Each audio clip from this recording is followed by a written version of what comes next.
Ma'am, the meeting is live now. Okay, I'm starting then. Manika? Yeah. Good morning, everyone.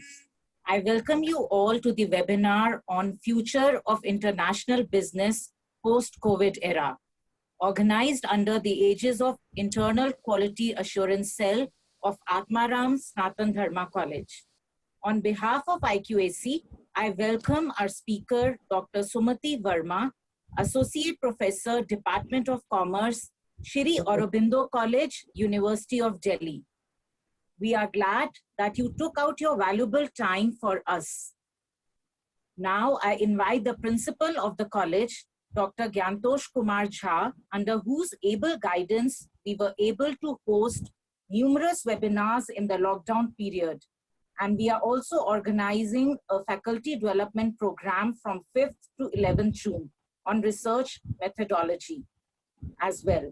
I call our principal to welcome the guest and say a few words. Thank you, Vinita. Good morning to all. On behalf of the college, I welcome Dr. Sumati Verma, Associate Professor at Aurobindo College, in this webinar. I welcome all the participants who are present here and who are watching this webinar on Facebook Live also. It's a great pleasure for me that Dr. Verma has given us time on a very valuable topic, the future of international business after COVID-19. And I hope that this webinar will be very helpful to understand the international business for us. In fact, we were doing several webinars since last 1.5 months. And today we are going to start with this webinar, our second round of webinar series. As Vinita has told, that we are going to organize a faculty development program also. So once again, I welcome you all, and it's my pleasure to thank my team, especially Dr. Vinita Tumi and her team members of the webinar committee, who are organizing very wonderful and fabulous programs for all of us. They have given a very rightful and insightful engagement to all of us. Thank you so much. Once again, welcome you all. Thank you, sir. Now I invite Dr. Manika Jain, the program coordinator of this program, to carry forward. Thank you, Dr. Vinita. It is my proud privilege to introduce the keynote speaker, Dr. Sumati Verma, to this August gathering. Dr. Verma is an associate professor at Department of Commerce and Business at Sri Aurobindo College Evening, University of Delhi.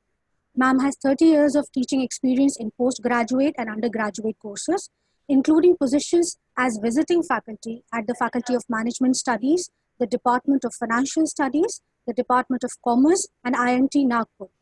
She has to her credit 10 books, 30 research papers in reputed international journals, 5 PhD supervisions, and numerous awards and fellowships both at national and international levels.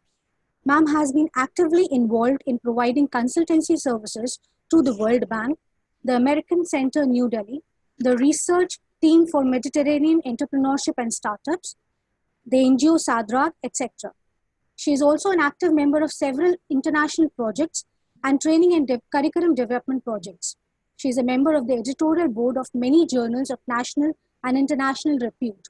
We welcome you, ma'am. I now invite you to share your views on the webinar theme, Future of International Business Post-COVID Era. Thank you. Thank you, Manika, for those very kind words. Thank you, Dr. Jha, for having me at your college and giving me this opportunity to speak with your students and your faculty. It's indeed a privilege for me, actually. I'm a teacher who enjoys teaching more than anything else. So I'm here today to share a few views and get us all started on this whole business of where international business is going to be in the post-COVID era. As we are all aware, this is an unprecedented time, something no one could have ever imagined. It's taken the entire world by surprise. And as I was preparing to talk and preparing to say what I want to, there's been a lot of learning in this for me. I hope I'm going to be able to share that with your students and with your teachers. And I'm taking the help of a PPT to take you and to share my thoughts with you. So here goes. I hope I'm visible and audible. I hope the PPT is visible and I'm audible. Yes, ma'am. Uh, Right. Okay. So we are talking about the future of international business in the post-COVID era. And the way I look at it and to my way of thinking, uh, the COVID crisis that we are in now is the worst recession that the country and the economy and the global economy has encountered since the Great Depression of 1929. It beats everything else that came in between completely hollow. So the global financial crisis is nothing, and the repercussions of that are nothing that we anticipate as compared to what we are going to see as a consequence of the COVID crisis. Its basic feature of having struck the entire world, advanced economies, emerging economies, with additional challenges for the emerging markets, given their fragile character, given the fact that we expect reversal in capital flow, we expect currency pressures, and we know that health systems in these parts of the world are much weaker and have much limited space to provide support. So we expect that the consequences of this crisis, while they're going to be spread all over the world, they're probably going to hit some parts of the world worse than others. So we expect that magnitude and speed of collapse of economic activity is going to be unprecedented.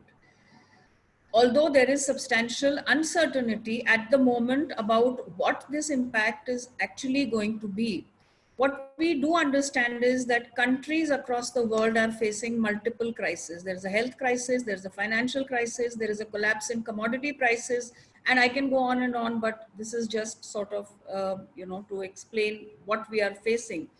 And in the wake of this, we expect to find widespread bankruptcies, job losses, system-wide financial strains, all of which are a cause of great concern. And that's the reason we are sitting here and trying to understand what this could mean for us. So here are some estimates. So let me also at the outset say that all data that I share over here and any predictions that we are making are actually only estimations, because that's the best that anyone could do. So we expect that the output loss is going to be approximately $9 trillion, which is greater than the economies of Japan and Germany put together. We also know and we can anticipate that the greatest disruption is going to be in the sectors of tourism, travel, hospitality, and entertainment. And of course, there is the huge issue of the breakdown of global supply chains, which I'm going to talk about in a little bit of detail later in my presentation. What does the data say then? The data says, on the basis of these are the best estimates that we can be looking at, I guess, and they're the most reliable. So we expect the global economy is going to contract growth by -3%. Advanced economies at double that much, and developing markets, emerging economies at about 1% contraction in growth. Region-wise, we expect the maximum contraction to come and show up in the Euro area, and followed by the United States, by the Latin American and Caribbean region. And of course, the developing parts of the world, Middle East, Central Africa, Central Asia, and other parts to be less, but that's equally worrying and a cause for concern. So, well, this is what the crisis could, and the crisis will sort of, there is a health issue outside, there is hunger inside, and livelihoods are at stake. The informal economy is of particular concern, and this chart just shows you countries of the world where the informal economy is important and where it's likely to take a hit. and the concern and the measures that we expect should happen. So there's a lot of should that's going to be in my lecture today. What do we want? How should it be, sort of thing. So the informal economy is going to require a lot of support. Having said all of this, and as your lecture was about to begin, there was this lovely music that was playing, and it sort of gave me so much hope. And that hope comes across in what I think is going to happen. So we expect that the global economy is going to reboot. And as the global economy is going to reboot, what do we expect? In this process of rebooting and re-establishing itself, there are three trends that are likely to be visible in a very dominant way. We expect that there will be a rebalancing between markets and the state. We expect that there will be a rebalancing between globalization and national autonomy. And of course, we expect that there will be a slowdown in economic growth, which some facts and data on which I've already shared with you. So coming to this whole question between the market and the state, which has been the essence of everything that's happened in the global economy over the last years and decades since World War II, we found that the economy, the global economy, global markets, international business have all grown and developed on the back of the market. So the market has dominated all economic activity thus far. But in between, while the state has been somewhere a passive player, somewhere a less than passive player, from time to time, there are events that have happened that have reinforced the role of the state. And the current pandemic is one such, where the role of the state is going to get highlighted, has already in fact got highlighted in a very big way, particularly in some areas.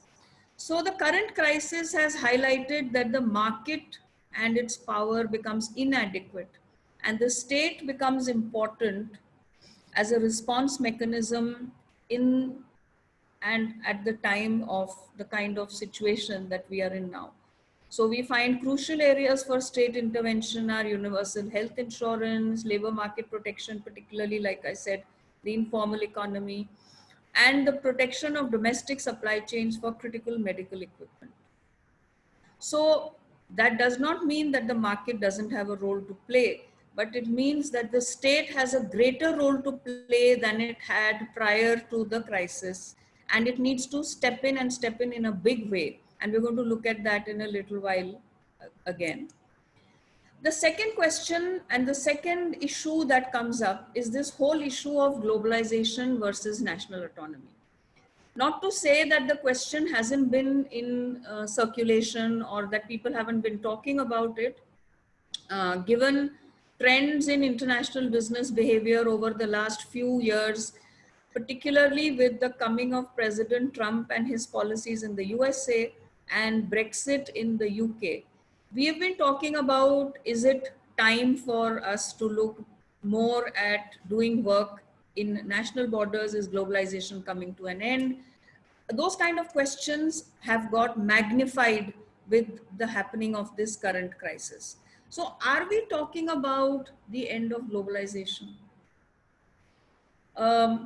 Now, I do wish that this was a face-to-face class, and then students would have come out with what they think, yes or no. You can still do that and put your comments and your suggestions to me as I'm talking. But to my way of thinking, we are not talking about the end of globalization. And why are we not talking about the end of globalization? We are not talking about it because globalization by itself is a very, very, very resilient process and phenomenon, and has made a great contribution to economies across the world. Let's look at this. It's lifted more than 1 billion people out of subsistence and poverty. It's been the basis of global growth through trade and investment since the 1970s, and the consumer then and the consumer now wants cheaper and better products. Companies today continue to want that their profits should be maximized, that they should be able to sell to as many markets as possible. They want to produce at lowest possible cost by taking advantage of economies of scale. And these preferences are universal and likely to stay. And if these are things that have happened as a consequence of globalization, then the way I look at it, nothing can bring globalization to an end.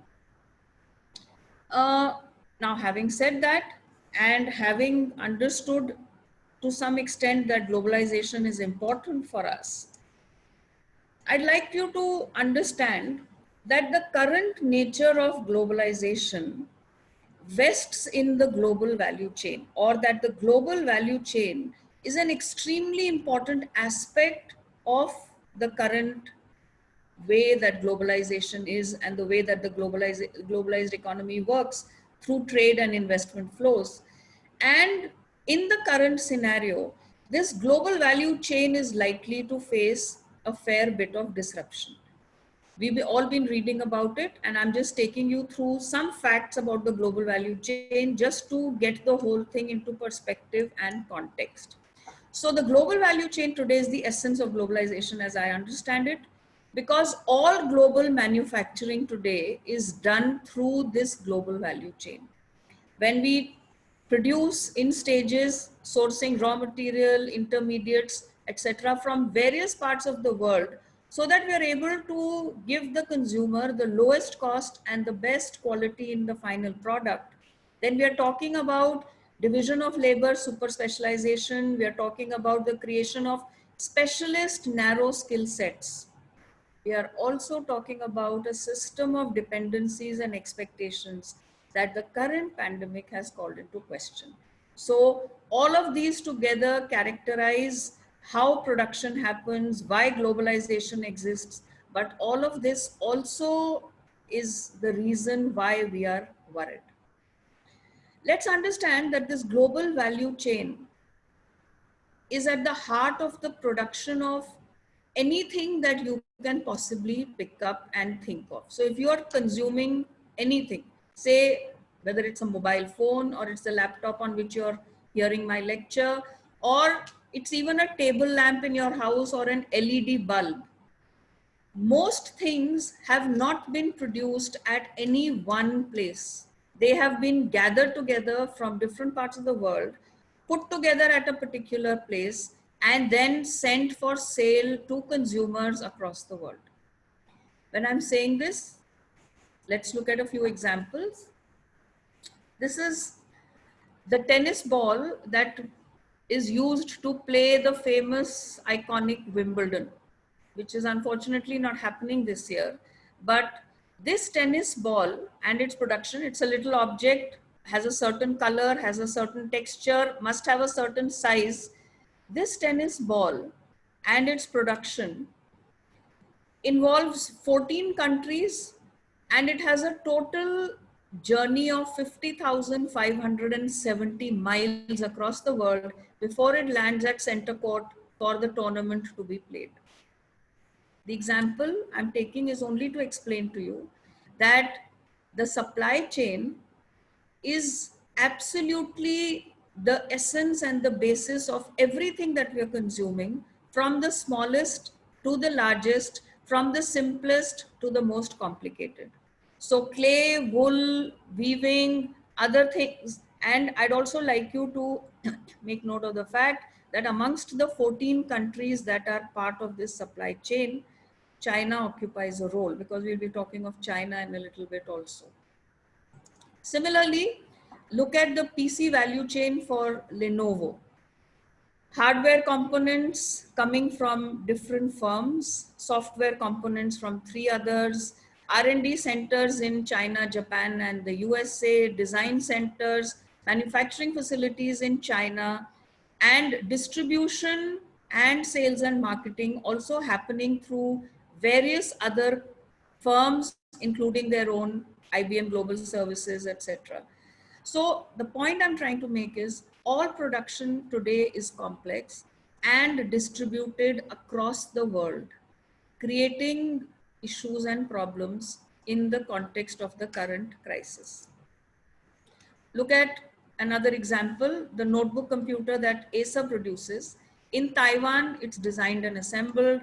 Hard drives are made in Thailand, Malaysia, and China. The display screen across factories in Asia, and microprocessor chips by two different firms in the USA and Taiwan itself. Life is complex and complicated. We consume things and we use things without perhaps giving a thought to the difficulty in getting them being made into that perfect product, and what all goes on before that product lands up with you and you begin to consume it. As I said earlier, China is at the heart of these global value chains in various different ways. So it's a primary producer of high value products and components. It's also a customer of global commodities and industrial products. And of course, it is a major consumer marketplace given its high population and all of that. So why am I highlighting the role of China is to underscore the fact, here are some more interesting facts. So Foxconn is the world's factory, we say today, where 85% of its output for Apple particularly is assembled in China. And it employs 230,000 assembly line workers, and each line can make 72,000 iPhone 5 back plates every day. That's a phenomenal number. Just to give you an idea of how manufacturing happens on the global supply chain. So to come back to China again, why has China been at, and how has it managed to become what I call the heart of the global value chain? It's the world's factory, we all know. And its share in global manufacturing has gone up from 7% in 2000 to 25%. So a quarter of global manufacturing is done today in China. Across sectors, automobiles, textiles, electronics, you think of it and they are there. Why? Because they are a low-cost destination, because they have a strong business ecosystem, because their regulatory compliance by Western standards is kind of a little shaky, but it works for them. It's a region of low taxes and duties. It has a competitive currency which helps them. All of that goes into making it a place and a preferred destination for manufacturing, like the data is telling us. And here are some examples of how China is part of the global value chain. We just saw the example of Foxconn. Then the Hubei province, where unfortunately the COVID has originated, is the Optics Valley, and it manufactures 25% of the world's optic fiber cables. Other areas, chip fabrication, the automobile industry for various large producers of automobiles, and also as part of being the global value chain, China sources its own copper for its own use from countries like Nigeria and Chile, as far away as that, and coal from Mongolia. What's the problem then? The problem is here in terms of countries, Germany gets almost 10% of imported inputs for electronics, computing, textile from China. USA imports computer and telecommunication equipment, motor vehicle bodies and trailers, just as an example I'm giving you. But today, in the thick of the pandemic and in the thick of the crisis, I find global sentiment is we'll produce anywhere but China. Every day on social media, in the newspaper, I find this sentiment being sort of articulated and saying, let's ban Chinese products, let's not consume Chinese. And these reasons, of course, these days we are all speaking in a very passionate way. So some of them are very spur of the moment and not really thought out. But over a period of time, China and the US, we all know, have been in a trade war. So that's caused many MNCs to look at alternate destinations. The COVID crisis has only sort of heightened this uncertainty. And so firms are now talking about the fact that we want factors that are important for us. Just the low cost is not the defining factor, and that's not the reason why we're going to be looking at production destinations. Resilience, ease of doing business, trust, environmental and social considerations also become important. And so MNCs across the world are looking to move towards other destinations like South Korea, Singapore, Vietnam, Thailand, and also India. And what is China doing right now? China is happily capitalizing on the pandemic. Actually, I shouldn't say happily capitalizing, although they are, but they have contributed in a big way to the manufacture of all kinds of equipment. 38,000 new companies have registered since the beginning of 2020 for manufacturing of trade and selling of face masks alone. And firms that were earlier engaged in other kinds of manufacturing are today making the protective equipment and selling it all across the world. Even though countries continue to have reservations about quality, China continues to sell. It's a seller's market for China right now. And to some extent and to a large extent, that highlights a basic feature of globalization. China is doing it because China is able to do it. China is doing it because they have the capacity to do it, because they are able to shift from the manufacturing of other things into the manufacturing of what's required at the moment. And that's the reason, despite any kind of sentiment against them, for the moment, we cannot say that we will not buy from China. So China continues to be at the heart of controversy and at the heart of global business. And it's also part of the pharmaceutical chain, the pharmaceutical value chain, of which we are a very important part. India is a major player, but it depends on China for almost 60% of its active pharmaceutical ingredients and intermediates. And with the onset of the COVID, as this supply of API became uncertain and there was a rise in the price of medicines, India had to respond by imposing restrictions on the exports of several pharmaceutical products. So in the short run, response to the crisis comes in the form of strategic responses that may not stay in the long run, but at the moment we have put restrictions on exports. So the COVID crisis has seen the global value chain challenged and collapsing.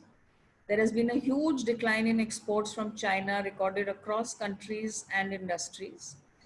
And this collapse in production activity and export has implications for producers, consumers, for countries up and down the value chain. And as vital production parts go missing, it slows down production globally, it slows down global trade, it slows down global FDI, and overall, it slows down the economy. So we are entering what I call is an era of globalization. Please note, in all of this, we continue to see that all economic activity is still happening all across the globe. And so we are not saying no to globalization. We are not saying that globalization is coming to an end. And the reason we are not saying it is because the essence of the global value chain and what you have seen over here explains and brings out very clearly the fact that production cannot be a national activity. Why? Because countries aren't equipped for it, because countries can't do it, and because we cannot go back to being the way we were, inward looking and only consuming what we can produce, with all its stated side effects of inefficiency, high cost, high prices, all of that. So therefore, I'm emphasizing here again, globalization is here to stay. Maybe at a slower pace for some time, but like I said at the outset, as the global economy is going to begin to reboot, hope in the process of globalization and in its positives springs eternal. And what does that bring to us? That brings to us, I think, globalization with a new face in the form of global collaboration. Now, collaboration has always been an aspect of globalization, but I think that we are going to see enhanced global collaboration in the years to come. And how we are at the moment and what we are seeing happening across the world is a sign of how this global collaboration is going to be. So I think that collaboration will be a combination of effort from and at the end of and through both global and national agencies. So we are talking about a collaboration between global forces and national forces. I'm also talking about a collaboration between the state and private enterprise. And I'm not saying all these things because I think that that's how it should be. I'm saying all of this based on the experience right now during the crisis. So even as during the crisis, we find even national governments talking about let's think national and let's shun global. We find that in the face of the crisis, both business and non-business enterprises have collaborated and given us some clues to how global business in the coming years is going to be like. So we find Foxconn that we talked about a little bit earlier and which is best known for assembling Apple's iPhones, collaborating to make ventilators with a US firm called Medtronic on US soil. So the moot question that we're answering over here is, can US production take place? Certainly it can. Can it take place in the US? Certainly it can. Can it take place all by itself? No, it can't. You need to have collaboration and you need to collaborate with those who know their business, and that's the form that global collaboration is likely to take. So scalable efficiency expertise from Taiwan, scalable innovation expertise from the US gives us ventilators for today, which will translate into something else tomorrow. But the need of the hour is what I'm saying is the pharma industry. So this is how it's happening: masks, gloves, and huge other things. Like I said, global collaboration will also take various other forms. So in our own country, we find the Tata Trust has pledged over 500 crores for, for the manufacture of medical equipment. They've also given out their hotels and various other facilities. Across the world, we find Cuba has been sending health aid, including workers and doctors, to countries, including countries like Italy, which were really badly hit. And what is so very commendable about what Cuba is doing or what Cuba has done is that Cuba is a hardcore socialist communist nation with thinking that subscribes to that school of thought.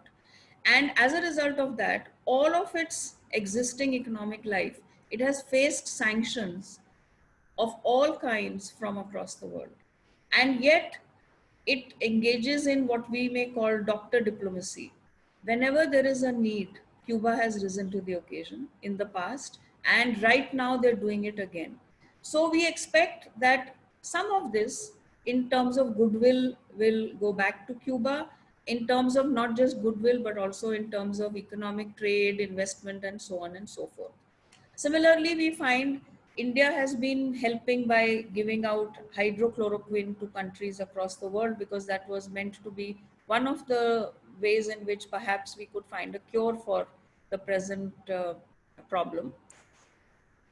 So then, what do we think international business in the post-COVID world is going to look like? We expect to see structural shifts in global politics and the world economy. We expect to see that global economic integration is in for a considerable shakeup. We also sort of anticipate and predict and say that global supply chains will have to become more diversified, and this could generate new investment opportunities for Asian investors. Also, companies will need to strike a new balance with a broader range of stakeholders, with more attention being given to workers, the local community, and the environment. Like I said, one of the reasons why firms are looking to shift production away from China to other parts of the world in Asia are because some things that characterize China are really not acceptable. And so companies are willing to give up the low cost advantage for other more long term advantages, which is what international production in the years to come should be looking at. What else are we anticipating? We also say that global collaboration comes of age, that international business cuts many ways, and being able to source, make, sell, innovate, and learn globally allows for greater resilience in times of crisis. Please note, I am emphasizing resilience a lot, and I'm emphasizing resilience a lot more than we have seen in the literature in the past. Because if there is one lesson that we have learned from the crisis, or we should learn, or we are learning, is that resilience has to be the order of the day, and we have to learn different techniques and methods of getting more resilient. So it is the age of the trained, competent international manager who has to develop competencies, capabilities, and understanding to manage complex international business arrangements, which are going to increase in relevance over a period of time. So the manner of doing international business and the form that it will take is likely to change over the next few years and perhaps longer than that in order to cope with what COVID-19 is throwing up. Besides that, multilateral cooperation will be vital to the health of global recovery, and there is a crucial role to be played by international financial institutions, bilateral creditors for concessional financing, grants, debt relief, particularly to developing and emerging markets. That's where it's going to be needed the most. The importance of national government leadership in both R&D investment to begin with, that means within the country, and strategic international R&D collaboration cannot be stated enough. So it is really, really going to be important for governments across countries also to collaborate and to invest in research and development. And the green shoots of hope are likely to throw up entrepreneurial ventures, hopefully with government support. And this is a takeaway from history. In the past, I don't know how many of you know this, but the US economy, when it started, when it was born, when migration from Europe and migrants from Europe went and settled in the US, then the US economy was entrepreneurial in nature because entrepreneurship is all about opportunities and people who are willing to grasp them. So we are hopeful, and I'm not saying this as an individual, but on the basis of various estimates, studies, and the thoughts of various other people who are in the know of things. We hope to see a lot more entrepreneurial ventures, but because entrepreneurship also requires financial support, we hope that governments across the world are going to do that, just as the US government has done it in the past in various sectors, and that's the reason why they have the best of things leading their growth: biotechnology, integrated circuits, to name a couple. Then national governments, of course, have to be proactive in healthcare. Industrial policies have to be geared to providing and to reducing dependence on imports and ensuring that there is sufficient domestic capacity. So I'm coming back to the Indian example and saying while we are amongst, no, we are the largest producer of generic medicine, we still need to increase domestic capacity, and also to make sure that the domestic capacity and the domestic development is as green as possible. And government-led investment in this sector should pick up. And of course, the more immediate policy response right now is about saving lives, but later on, of course, it will become the same that it always is. The basic guiding motive for investment is economic efficiency, and we hope that's going to take over once the crisis is over.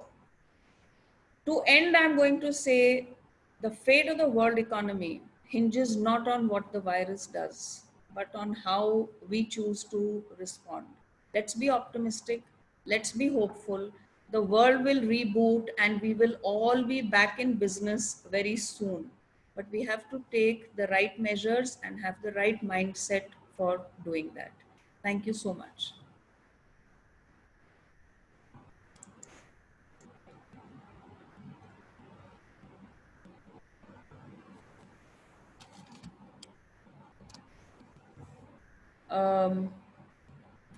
Is there anybody with a question? Are there any questions that I can answer?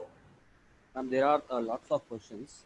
Just a minute, I'll unmute Vinita ma'am. Hello, Vinita ma'am, are you there? You're not very audible to me. Can you just speak a little bit louder?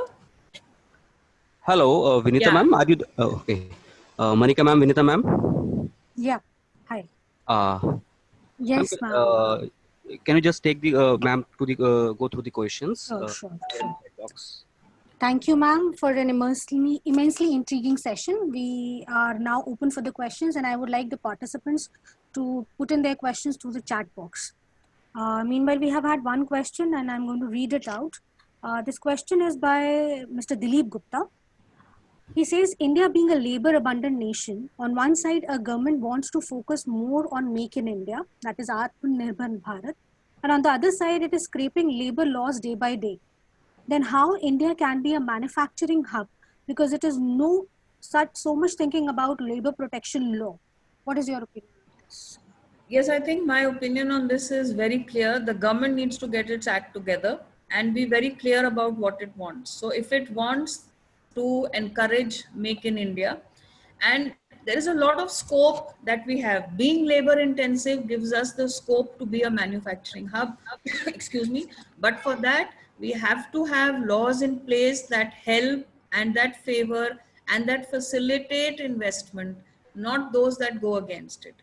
Like I also said, if we have those kind of laws and facilitating features in place, then global collaboration becomes. So yes, we make in India, but that doesn't mean to say that we make everything all on our own. We can't do that, like I just said.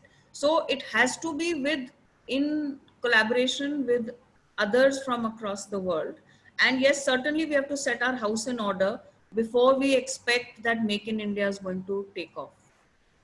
Thank you, ma'am. Next question is from Mr. Pankaj Jain. He says, global supply chain will actually look like for other countries like India. What is your perspective on if we see global supply chain from India's perspective? How is it going to look like? See, the global supply chain looks the same when we look at it in an objective fashion. Where are we going to be on that global supply chain, I think is what you want to ask me. Yes. So, prior experience tells us we should be on the global supply chain at those points where we can capitalize on our expertise. So, it is not important for us to man the global supply chain. It is important for us to be on that global supply chain in a way which makes us indispensable. So if we capitalize on our strengths and make sure that, like I said in my slides towards the end, develop those capabilities which are the need of the hour, and then attach ourselves to the global supply chain where they are required. We make ourselves indispensable and we make sure we are a part of it. To think that we are going to be a part of the supply chain from end to end is not how it's going to work in the modern context.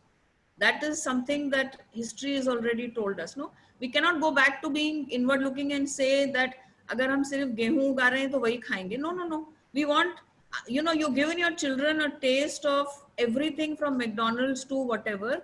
We don't want that to change, but we want that to be sustainable, and we want that it should work in the interest of everybody. So if you're able to capitalize on your own expertise and leverage that, that's going to work to your advantage more than anything else. Thank you, ma'am. Are there any other questions? Okay. I would like to ask you one question. In fact, you know, your concept of globalization is actually very, very unique in itself and very apt to the situation. So when we talk about globalization, we are definitely talking about that, you know, there is no way we are going back to being closed economies. So globalization is definitely going to be there, but the pace is going to be slowed down for over, you know, next couple of years maybe. Right. So when, you know, in the initial part of your slide, you showed us a chart where, you know, developing economies or economies which are still growing are better placed than the more advanced economies vis-a-vis, you know, their growth parameters and, you know, how are they going to resilience as you stated. So, you know, why is this entire situation being, you know, why is it so that growing economies are more resilient than the... No, they're not more resilient. If you looked carefully, so it's not about resilience. I would say it's about what we stand to lose, you know, the developing and emerging markets, what they stand to lose in terms of growth is lower than the loss in growth that you're seeing for the developed markets. I think that's what you're pointing out, right? Yes. The reason for that is because when we talk of developed and emerging, we are including everything from Africa to Asia, where growth rates at the moment and the ability to grow is much lower than the ability. So you see, if you're talking about an African economy that is largely agrarian or dependent to a large extent on, you know, the export of a natural resource. Now, if that natural resource is not required as much as it was, and there isn't scope for diversification of its export basket, then you see, its growth is coming from narrower sources. Whereas when we are talking about the advanced economies, their growth hinges on manufacturing and other such more advanced sectors. So the stakes are higher for them in a way, in numbers, you know, when you're talking about the loss in growth. And the stakes in that sense are less. So economies in the emerging markets in any case depend for many things and to a very large extent continue to be nationalistic in temperament, less outward looking. Yes. And that's the reason the data varies across regions the way it does. Okay. Ma'am, another question is by Ms. Ankita. She says how Indian consumers would like to behave post-COVID, especially towards luxury items. Well, the way I look at it and from what I'm hearing, and this is like I'm saying, everything's an estimation. I think for a bit, luxury items are going to take a beating. The consumption of luxuries is going to, you see, given the fact that if you read the paper every morning, you find there is loss of job or an anticipated loss of jobs, except in the government sector, everywhere else across. Then, you know, an automatic economic principle that comes into play says that we are not going to be looking at luxuries. And, you know, the more that people are talking and as we are reading and listening, there seems to be the sentiment of less is more. And, you know, of making it more sustainable, of making it more environment friendly. So all those things also, I think, contribute and are pointers towards the fact that for some time at least, the consumption of luxuries. You see, what had happened, I think, all over the world, including our own economy, particularly in the last decade and a half or so, that we were on a hyper movement, you know, from the time when we grew up and things were scarce to the time now when our children are growing up and things are in abundance. We are not consuming because we need to. we're consuming because we are sort of in a competitive race with, you know, for the better car and for the better phone and, you know, you name it and all of that. I think that's going to definitely slow down for a bit. Okay, ma'am, there is another question by Nitya Jain. She says, can we say that due to pandemic, China's currency will be more competitive, even more than US dollar? Yeah, definitely. You know, because China anticipates and it's already also, you see, in order to understand all of this, that's something I left out of my presentation deliberately because I thought it might become a bit much. But you need to understand that everything about China hinges on its basic character as an economic system. So while they are market oriented, when they're talking to the rest of the world, they are otherwise a very closed, opaque economy, right? And so they resort to all kinds of, all kinds of things in the economic business sense to give themselves the required strength. That includes the support that they've been giving, and for the longest time they've been giving it. So certainly, yes, they're going to do that because they can also see that, especially once the current phase of the pandemic is over, that's when China will come into the picture, and the Chinese economy is likely to take a, it may not be a short term, you know, may not be able to see it in the short term, but in the long term, certainly global sentiment is, to the extent possible, diversify away from China, especially because you don't want disruptions of the kind that are happening right now. So yeah, definitely. Ma'am, there is one question by Dr. S.M. Rahman. He says, how can we utilize the migrant laborer for making India a self-reliant India? Sorry, I didn't get that. How can we utilize migrant laborer for making India a self-reliant India? You know, I think a thought that comes to my mind that's been coming over the last some time as we watched events unfolding. I think the fact that we have so much migrant labor that congregates and moves to certain parts of the country, you know, the big destinations where they find work and investment. And now that in the current scenario, they've gone back home or they're moving back home, is, I think, the best opportunity possible for India to develop the hinterland, to develop those parts and to industrialize those parts, which, so, you know, small towns, I'm giving you an example that I see all the time. Allahabad as a small city versus Banaras. You see that there is a lot of scope. There are people who need jobs. There is enough scope for industrialization, but policy hasn't been in place which encourages it. So if we could get a policy framework in place where we say, let's scatter it and let the hinterland and the smaller towns and cities also become and develop it according to their capabilities. Let small scale industry develop. Let's capitalize on, you know, our own strengths for developing those regions. We'll do a great deal of good and we'll be able to develop some niche products, I think.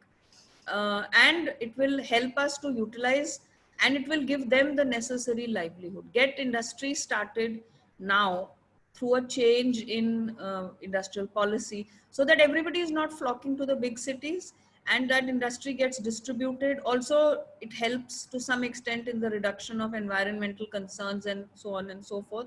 I think that's one way that we could do it. And there is this one last question. Will the protectionist measures by the government, like stimulus packages, create a crowding out effect and cause a trend towards irrational, cutthroat competition between governments as against businesses? You know, the stimulus packages are necessary right now, and without that, it's going to be a bit difficult. But they're not going to remain in the long term. No government is going to give. But yes, of course, at the end of the day, that's why I said globalization hasn't come to an end. We are talking about globalization with a new face. So it will mean that governments across the world will try and make their business firms more competitive. But at the end of the day, please remember, firms compete on the basis of their own capability, not on the although, yes, certainly government has a role to play. So, you know, China is a prime example of how its key industries, which are competitive, are so because they have so much support from China. So yes, to some extent, that can happen. But then, like I also said, in the global economy, when everything can be seen by everyone else, that's the reason China takes a beating. It gives others a chance to develop their capabilities, and you know, investment should diversify, move across. So that's how I think it's going to be. Thank you, ma'am. A good lecture is not simply didactic, but it enhances skills and stimulates students to further learning. Ma'am, your lecture has been quite insightful and thought-provoking, and I'm sure that we all have a lot of key takeaways from this session. Thank you, ma'am, for sparing your precious time to share your knowledge and wisdom with us. Kindly accept sincere gratitude on behalf of IQAC ARSD College. I'm thankful to our ever encouraging and enterprising principal, sir, for his constant support and guidance. Webinar committee of Atmaram Sanatan Dharma College, headed by Dr. Vinita Tuli, deserves an applaud for pulling off this webinar successfully. My thanks are also due to you, dear audience, for exhibiting your patient, interactive, and attentive self throughout the webinar. Thank you all once again. Stay safe. Thank you, ma'am. Thank you. Thank you. Thanks all. Thank you so much. Thank Thank- you. Hold on. Pleasure being Before we here. Thank you. Thank before you. we Thank you. wrap up this, I would like to inform you about the FDP we are going to organize. So this is a online FDP we are organizing in association with the Ministry of Resource Development, Pandit Madan Mohan Malviya National Mission on Teachers and Training, with the TLC Teaching Learning Center of Ramanand. This is going to be a 7 days online faculty development program on research methodology. So the details and the brochure of this FDP will be mailed to you, to all the esteemed participants. Thank you, sir. Thank you, sir. Thank you. Thank you, sir. Thank you. Thank you. Thanks all. Thank you, sir. Thank you, sir. Thank you. बहुत अच्छा रहा.